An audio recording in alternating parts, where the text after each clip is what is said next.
بسم اللہ الرحمن الرحیم۔ شروع کرتا ہوں اللہ کے پاک نام سے جو بہت بڑا مہربان نہایت رحم والا۔ دوستوں، بہنوں، بھائیوں، بزرگوں، السلام علیکم ورحمۃ اللہ وبرکاتہ۔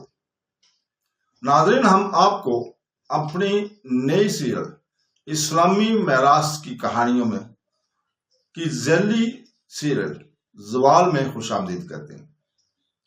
ہم نے اپنی اس سیریل اسلامی میراث کی کہانیوں کو 3 حصوں میں تقسیم کیا ہے اور ہر حصہ اسلام کے ایک الگ پہلو کو بیان کرتا ہے۔ پہلی قسط ذیلی سیریل جو ہے وہ ہے سازشوں پہ منحصر، دوسری زوال اور تیسری جو ہے جنگجو اور فتوحات پر منحصر ہے۔ ہم یہ ذیلی سیریل زوال کو بغداد کے زوال سے شروع کرنے والے ہیں، لیکن اس سے پہلے ہم بیان کرنا چاہتے ہیں کہ امت مسلمہ کے زوال کے اسباب کیا تھے۔ زوال امت کا پہلا سبب تو جانی اور مالی جہاد سے پہلو تہی کرنا ہے۔ مسلمانوں کا زوال اور کمزوری صرف ایک علاقے پہ منحصر نہیں ہے اور مخصوص نہیں ہے، بلکہ دنیا بھر کے مسلمانوں کے لیے وہ مشرقی ہوں یا مغربی ایک امر عام ہے، اور اگر اس میں کچھ فرق ہے تو کمی پیشی کا فرق ہے، یعنی کہیں بہت زیادہ اور کہیں بہت کم، کہیں سخت خطرناک اور کہیں کم خطرناک ہے۔ مختصر یہ کہنا پڑتا ہے کہ اس صدی کے مسلمانوں کی حالت دینی اور دنیوی ہے، مادی اور روحانی کسی رنگ میں بھی پسندیدہ نہیں رہی ہے۔ ہم نے عام طور پہ یہ دیکھا ہے کہ مسلمان اور غیر مسلم جہاں بھی مل کر آباد ہیں، مسلمان اغیار کے مقابلے میں ہر لحاظ سے پیچھے ہیں، بلکہ اس زمانہ کے مسلمانوں میں سے کوئی قوم ایسی نہیں جانتے جو اغیار کے ساتھ ہو اور اغیار کے ہم پلہ ہو، سوائے بوسینیا۔ بوسینیا کے مسلمانوں کے جو اپنے کیتھولک اور آرتھوڈکس عیسائی ہم وطنوں سے کسی لحاظ سے بھی کم نہیں ہیں، بلکہ دونوں سے بالاتر ہیں۔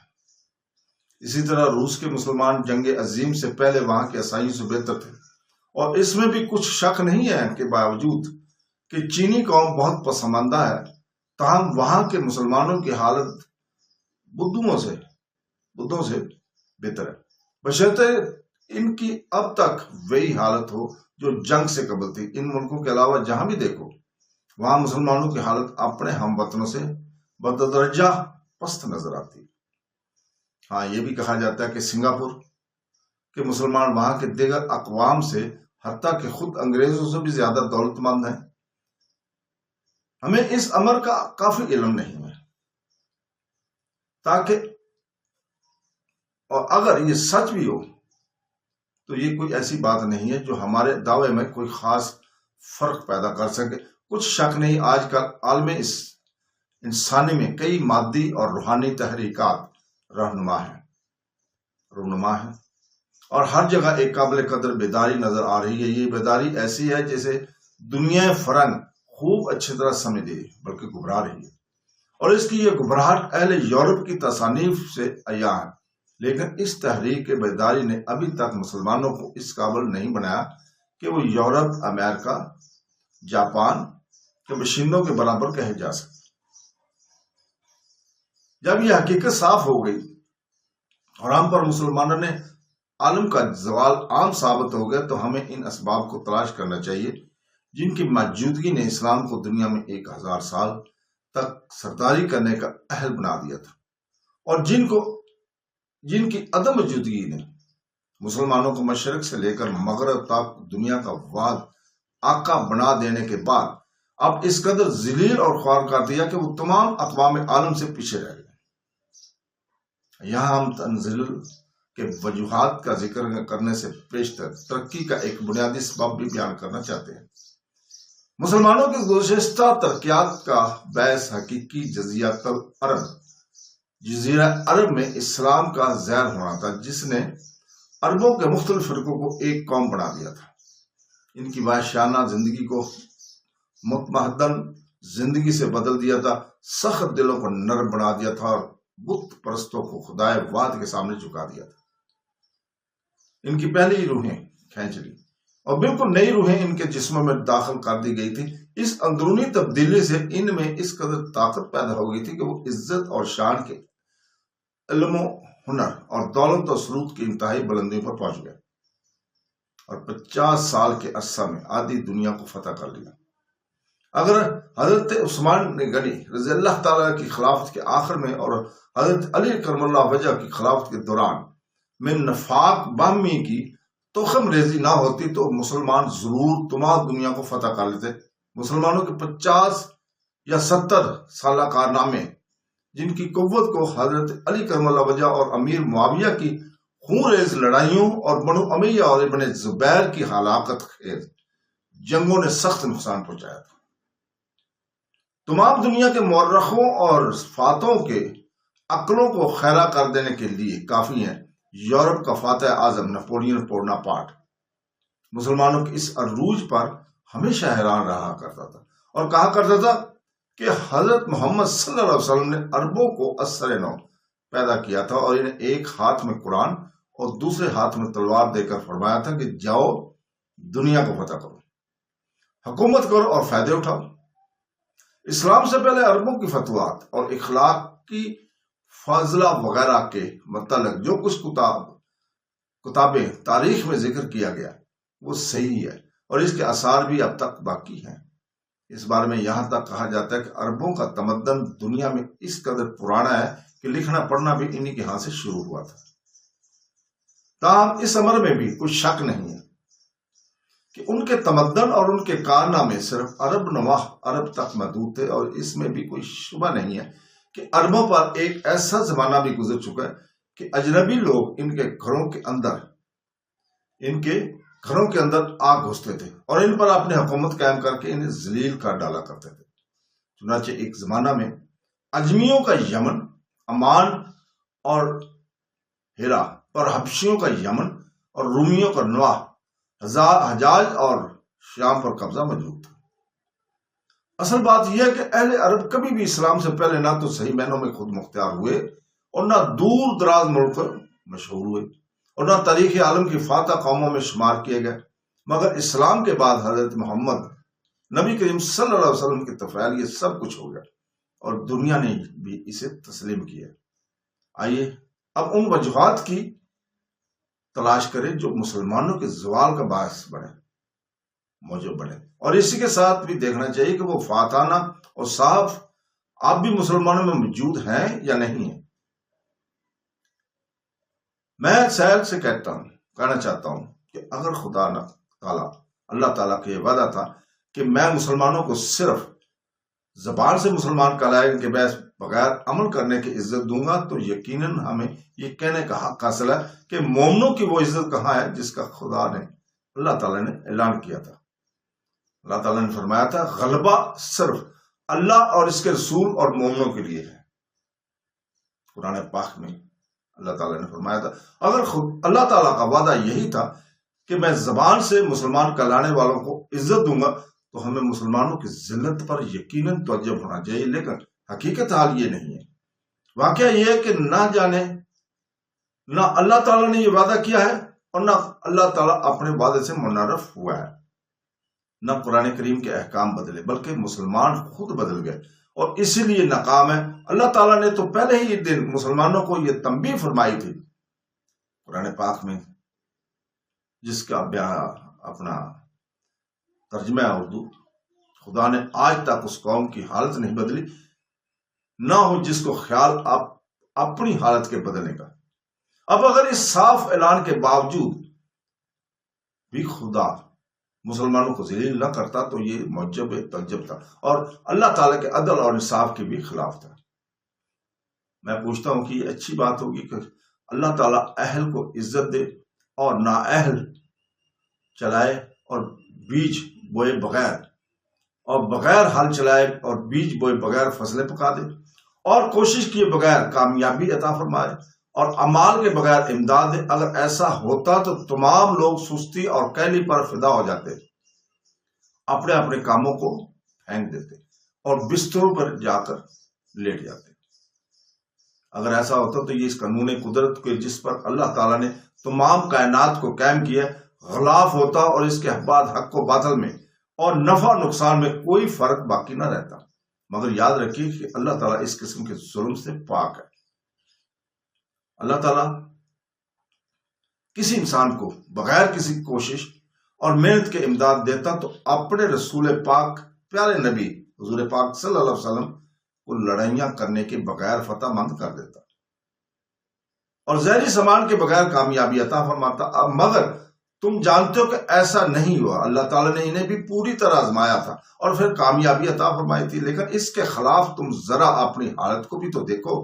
تمہارے پاس اللہ تعالیٰ کی نعمت کے 100 حصے موجود ہیں، مگر تم 100 میں سے 1 یا 2 حصے بھی اللہ تعالیٰ کی راہ میں نہیں دیتے اور خواہش یہ رکھتے ہو کہ اللہ تعالیٰ تمہیں بھی وہی عزت اور وہی نصرت عطا کرے جو تمہارے ان باپ داداؤں کو حاصل ہوئی تھی، جو 100 میں سے 100 یا کم سے کم 70 اللہ کی راہ میں قربان کر دیا کرتے تھے. یاد رکھو کہ ایسا کبھی نہیں ہو سکتا. اللہ تعالیٰ کبھی ایسا نہیں کرتا. یہ اس کے عہد کے خلاف ہے، عقل اور منطق کے خلاف ہے.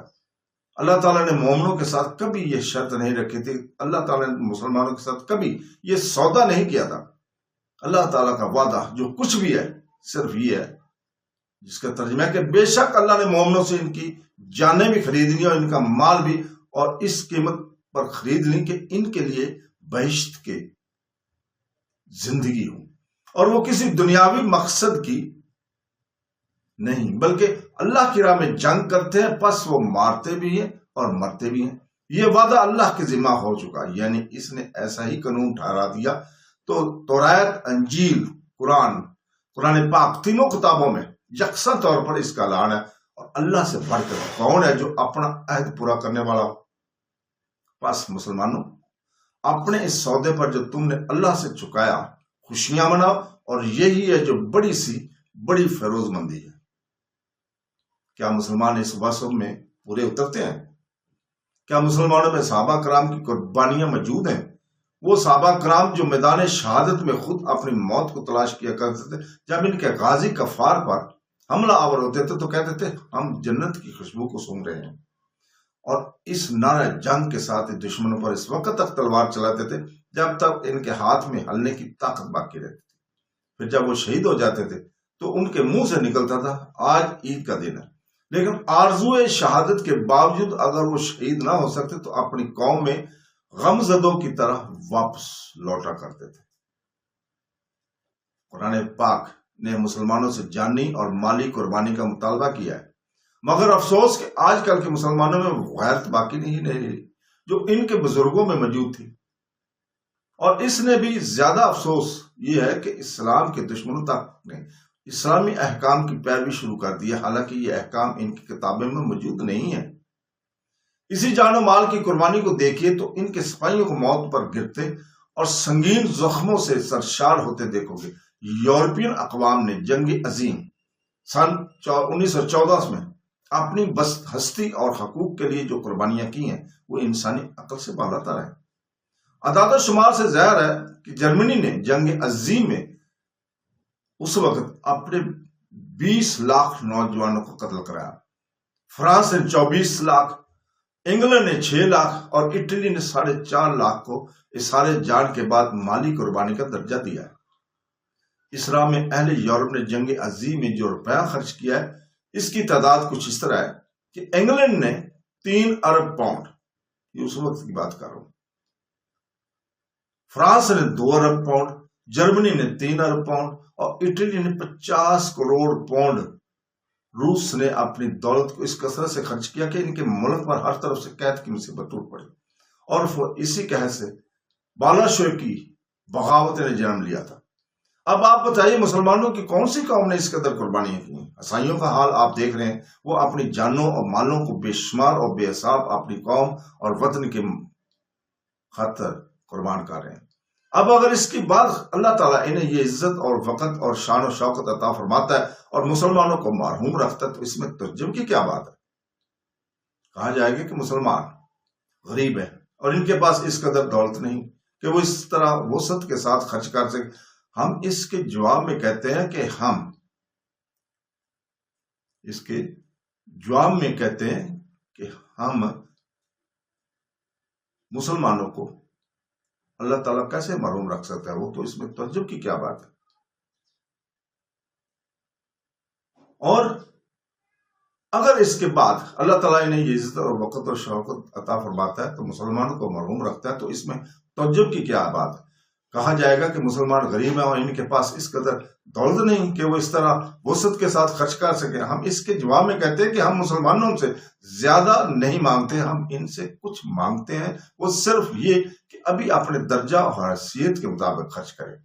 کیا مسلمانوں میں کوئی ایسی قوم بھی مل سکتی ہے جو اپنی حیثیت کے مطابق لحاظ سے عیسائیوں کی طرح خرچ کر رہی ہو؟ عیسائیوں کی شان گزر چکی ہے، مثال گزر چکی ہے۔ ان میں سے بعض قومیں ایسی ہیں جنہوں نے اپنی تمام دولت کا نصف حصہ جنگ عظیم میں خرچ کر ڈالا تھا، مگر مسلمانوں میں کوئی قوم ایسی نہیں ہے جس نے قومی یا شخصی حیثیت کا 10واں حصہ بھی قربان کیا ہو۔ مسلمانوں میں ایسا کرنے والا کوئی نظر نہیں آتا۔ کیا تم نہیں دیکھتے کہ جب ترکوں نے یونانیوں کے بالمقابلہ اپنی جانوں اور مالوں کو بے دریغ قربان کیا تو وہ کس طرح کامران ہوئے؟ انہوں نے یونانیوں کو ایسی بڑی شکستیں دیں جو کبھی کسی کے وہم و خیال میں بھی نہیں تھی۔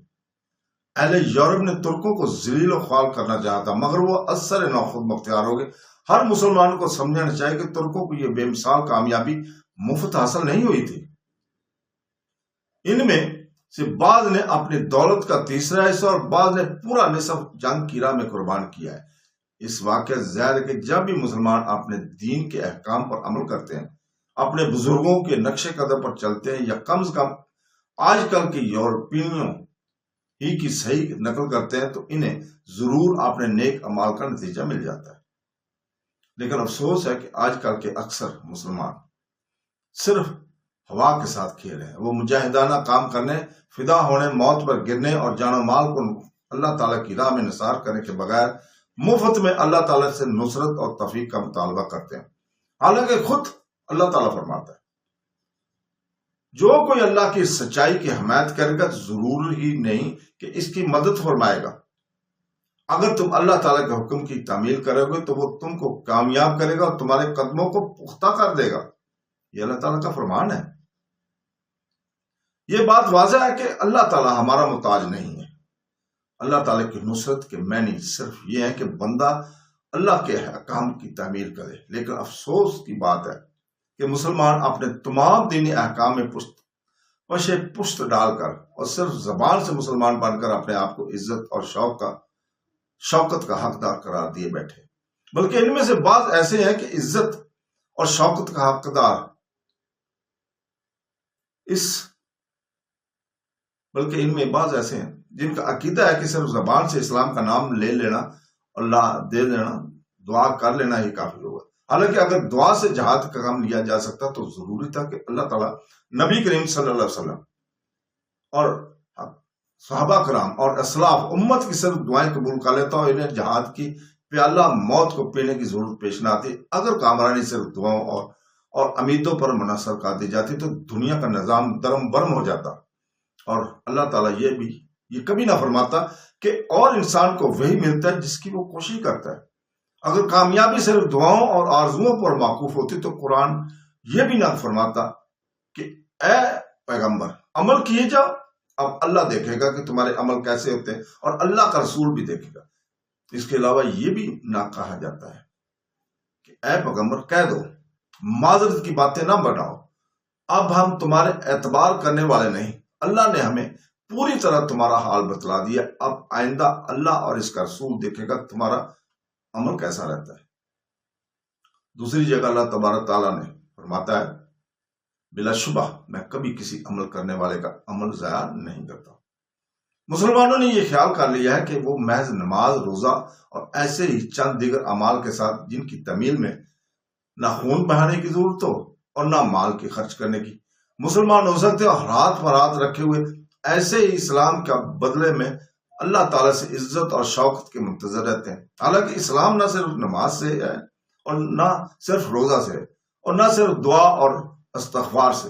اللہ تعالیٰ ان لوگوں کی دعا کیوں قبول کر سکتا ہے جو منافقوں کی طرح پیچھے بیٹھ کر دعا کرے، حالانکہ انہیں اٹھنے اور بیٹھنے اور خرچ کرنے کی طاقت بھی موجود ہو. یا پھر وہی اعتراض اٹھایا جائے گا کہ مسلمانوں کے پاس فرنگیوں جتنی دولت نہیں ہے کہ وہ ان کی طرح نیک کاموں میں حصہ لیں اور ایک دوسرے کی مدد کر سکیں. ہمارا جواب یہ ہے کہ ہم مسلمانوں سے ان کی حیثیت کے مطابق خرچ کرنے کا مطالبہ کرتے ہیں. ہم حیثیت سے زیادہ نہیں مانگتے، مگر کیا وہ اس قدر بھی کریں گے؟ کبھی نہیں. مسلمان صرف اپنی کمائی ہی میں بخیل نہیں ہے، بلکہ انہوں نے تو اب اپنے بزرگوں کے اوقاف اور مقابر کو بھی کھانا شروع کر دیا، اور کوئی کار خیر ایسا نہیں ہے جس میں وہ قدم بڑھاتے ہوئے نظر آئے. پھر اس بزدلی اور بخیلی کے باوجود مسلمانوں کو کیا حق ہے کہ وہ فرنگیوں کی طرح جو پبلک کاموں میں پیسہ دینے پر پروانہ وار گرے پڑتے ہیں کامیاب ہونے کی امید رکھیں. دنیا میں حکومت کی مثال کھیتی کی طرح ہے، یعنی جس قدر کام کیا جائے گا اس قدر پھل ملے گا. اگر آج کل کے مسلمان یہ نہیں جانتے اور نہ چاہتے ہوئے وہ چاہتے ہیں کہ نہ محنت کریں نہ قربانی کریں اور اس حال میں بھی فرنگیوں سے بڑھ جائیں، واقعہ یہ ہے کہ مسلمان اپنے اللہ تعالیٰ کا یہ فرمان بھول گئے ہیں. اللہ تعالیٰ فرماتا ہے، اور یاد رکھو ضرور ہوتا ہے ہم تمہارا امتحان لیں. خطرات اور خوف کا، بھوک کی تکلیف، مال اور جان کا نقصان، پیداوار کی تباہی، وہ آزمائشیں ہیں جو تمہیں پیش آئیں گی. پھر جو لوگ صبر کرنے والے ہیں انہیں واضح فتح اور کامرانی کی بشارت دے دو. یہ اللہ تعالیٰ کا فرمان ہے. بعض مسلمان یہ کہتے ہیں کہ جناب ہم نے بہت ہی فداکاری کی، اللہ تعالیٰ کی راہ میں خرچ کیا، جان اور مال کی بڑی بڑی قربانیاں دی، لیکن پھر بھی ہمیں کوئی اچھا نتیجہ نہ ملا. ہم بدستور فرنگیوں کی غلامی میں مبتلا ہیں. یہ کیوں؟ میں سوال کرتا ہوں کہ آپ جس چیز کو اللہ تعالیٰ کی راہ میں خرچ کرنا کہتے ہیں، کیا آپ ثابت کر سکتے ہیں کہ آپ کا وہ خرچ عیسائیوں اور یہودیوں کے خرچ سے کوئی نسبت رکھتا ہے؟ کم از کم 100 کے مقابلے میں ایک کی نسبت.